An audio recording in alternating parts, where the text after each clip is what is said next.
Now that the Public Procurement Commission and Auditor General have issued findings highlighting breaches in the procurement process regarding government-signed contracts, the People's Progressive Party has signaled its intention to have multiple charges refiled against government ministers.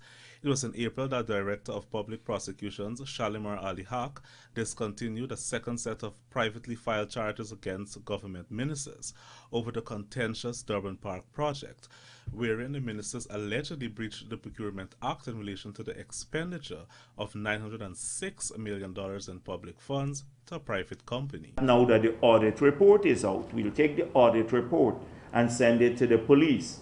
And if we we may refile some of the private criminal charges, because we want to see if the DPP will still null press these charges now that there is an audit report out. Because she said she did this in the cause of good governance. I don't know what kind of good governance that is, but that was the excuse. The party already sent one matter to the police implicating Public Infrastructure Minister David Patterson for breaches to the procurement process by the awarding of a $148 million sole source contract to a Dutch company for a feasibility study into the new Demerara River Bridge. Jagdo remains unsettled as the minister has not yet been called in by the Special Organized Crime Unit, the very unit that called several ministers of the former president's cabinet on multiple occasions. We've deposited it with SOCU as for an investigation. Already 2 months have passed.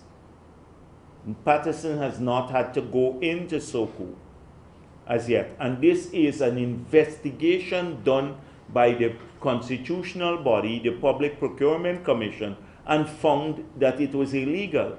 The police didn't have to do much more investigation. They could have used the report to put the allegations to Patterson and then charge him by now.